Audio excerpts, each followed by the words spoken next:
pri hallelujah. Pantin to pangko mi ba in sung chu sing abai hok na ma cha zing di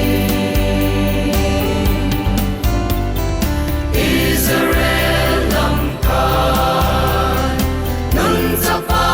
zo swa bang in hang san ta in tong mo te mi ba te ho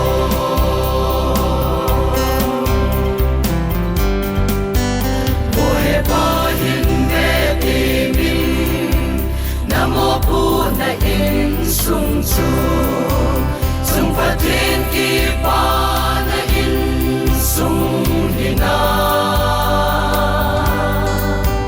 ki quan chi in ve chi in yang ngồi hong sung ha ko na ba mga thi na lam zon di sau khan te na in sung mi te pan tin to pang ho mi ba in sung chu sing abai hok na ma cha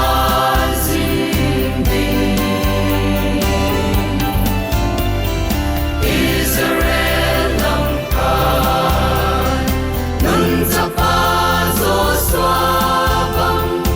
in hang san